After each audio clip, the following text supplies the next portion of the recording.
Manolotra arabo mampirenentsoa tompoko lasy tompoko vavy magnasanao mpagnajana agnaraka ny fampilambavoatra amin'ny farany amin'izao fotoagna izao. Santaritsika eo amin'ny setrin'ny fagnabeazagna mpianatra patisserie 70 no navita fiofanagna ary navoaka tamin'ny fomba ofisialy ny alahady lasa igny ny atsipirim-baovao avy hatrany.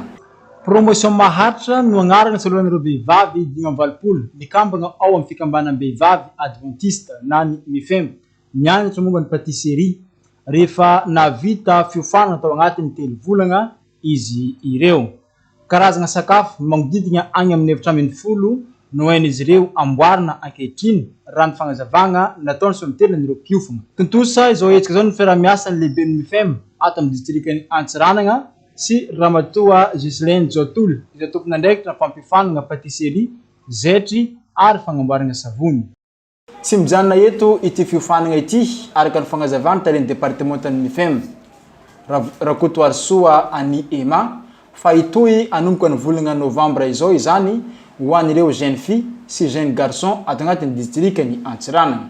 Agnisan'ny fanamby izay napetraka ity talen'ny départementan'ny MIFEM ity ny anolotra fiofanagna ho an'ny tanora lahy sy ny tanora vavy ahatonga izy ireo olona azo andrendregna sy azo iantehera. Nitoy ny programme amin'ny volana novambra io ihany dia efa izy ny formation tahaka an'teo ihany natokana manokana ho an'ireo jeune fille ato amin'ny chapelle lycée ireo zay tsy mba nanana tombontsoa ny anatra satria tao anatin'ny fotoana fianarana nanomboka mois de mars zay ny anatra isaka larbi ny sekoly adventiste dia mianatra larbi hariva ary nomena tombontsoa manokana izy ireo manomboka amin'ny volana novambra dia hianatra izany patisserie tsy patisserie ihany fa hatramin'ny couture dia itoy koa ho an'ny garçon jeune garçon efa misy programme spécial efa nomaninay koa satria mandeha ilany raha ny vehivavy foana no fanina fa ireo vehivavy ireo hanambady indray andro any ary ireo vadin'ireo zany no faninay indraindray mba ho lasa vadin'ireo jeune fille anay ireo dia tsara mba mibalance ny formation zay omena ny lehilahy sy ny vehivavy. Ankoatra ireo vehivavy 520 izay navita fiofanagna momba ny patisserie dia nisy lehilahy 5 ihany koa izay niarana tombotsoa tamin'izy ireo. Tsy ny vehivavy ihany no natao ikarakara sakafo hoy nambarany tsy adino nandrasana izay nisolitena ireo lehilahy namany fa managna adidy sy andraikitra ny lehilahy hanampy ny vehivavy amin'ny fikarakarana sakafo agnivon'ny tokantrano. Ankoatra ny fikarakarana agnivon'ny tokantrano dia azo atao asa iveloma ihany koa ny fikarakarana sakafo hoy nambaran'ity solitena ny lehilahy ity. Antony nanosika izay lehilahy nihitsika tamin'ity formation patisserie ty. Hitantsika amin'ny fotoagnantsika zao ty zegny tegna fa agnisan'ny raha raiky hita zegny hoe resaka fitadiavagna asa zegny manahirigna dia zegny natonga zay ho an'ny vehivavy ty formation ty fa tsy latsa-danja zegny zay lehilahy agnisan'ny curieux taminazy ty satria na an-tokantragno fo zegny fahitana tombotsoa mba fa afaka zegny an-tegna an-tokantragno mba afaka magnano pratique ary mety atao fitadiavam-bola koa zegny izy mety magnano livraison à domicile ohatra karaha zegny azo atao aby amin'ity patisserie. Tanjogna ka farany fiofanagna zegny efa natsititiko teo hoe mety agnano livraison à domicile, mety agnano karazagna agnatin'ny tragno zegny anaovagna izy dia publiegna izy mety maromaro zegny olo intéressé mety afaka magnatsika an-tragno zay magnano livraison à domicile. Fahaizagna mamantatra ny lafariny tsara carton, fahaizagna mamboatra gâteau vita amin'ny carotte, orange, pistache sy ny sisa no isan'ny tombony tamin'ny fianaragna izay nataon'izy ireo nandritra ny 3 volagna raha ny fagnazavany Suliany Rina.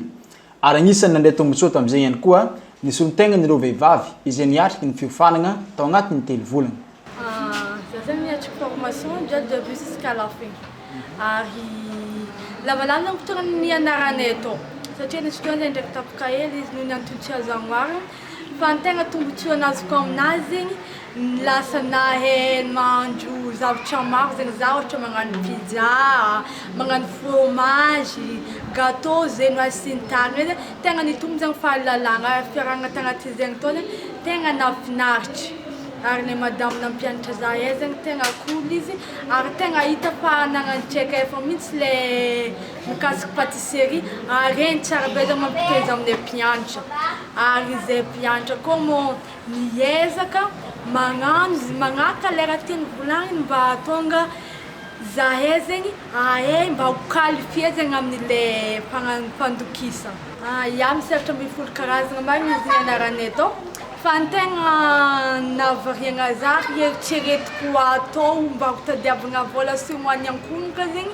dia magnano le gâteau magnano le gâteau satria zegny maro zegny le raha lantsika gâteau na amin'ny anniversaire misy fety karaha igny ary efa misy fogobe am-pianakaviagna zegny matetiky zegny gâteau igny tegna misongadiny ary tiako zegny agnamboatra zegny ary raha misy namako mitady na olo mitady mba afaka za zegny magnano ho anjareo Toantsika amin'ny setry ny finoagna ny fampiralam-baovao amin'ity anio ity. Ny tanterahiny ny sabata fa 17 volana oktobra lasa igny ny sabata ny famoronana.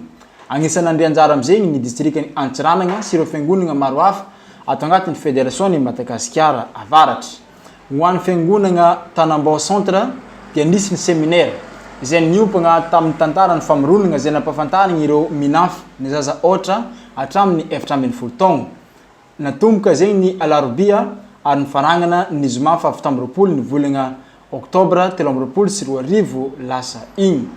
Ho an'ny fiangonana Adventiste tao amin'ny fiangonana Tanambao 5 kosa dia fanehoagna tamin'ny alalan'ny kisarisary ny tantaran'ny famoronana sy tamin'ny alalan'ny hira ny tantara izay mamatry ny mahazava-dehibe ny famoronana izay natao.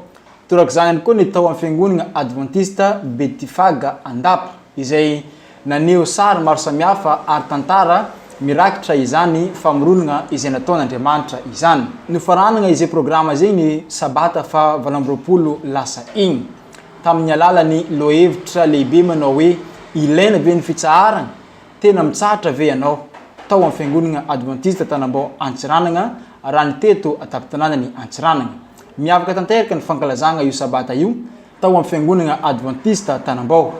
Ny staff ny départementan'ny minafy no namaragna izy igny. Niompagna tanteraka tamin'ny tantaran'ny famoronana ihany koa ny toriteny izay nataony ary fagnontaniagna izay mampieritreritra no nentiny ny sariky ny sain'ny mpivory sy ny mpiango nandritra izay fotoagna izay dia ny hoe ilaina ve ny fitsaharana tegna mitsahatra ve ianao. Voroboasiny tao anatin'ny toriteniny izay nataony ny mahazava-dehibe ny famoronana ary indrindra ny fitsaharatsika rehefa sabata izay andritokana ny tsaran'Andriamanitra sy notahiny ka mendrika ho atsika rehetra ihany koa ny andray ny fitahian'Andriamanitra ho iatrany ny nambarany. Tena ilaitsika be ny fitsahara. Tena ilaitsika tokoa be izany fitsahara izany. Ary maniry izany fitsahara sy fiadanana izany mihitsy be isika. Samy mametraka fanontaniana amin'ny faty.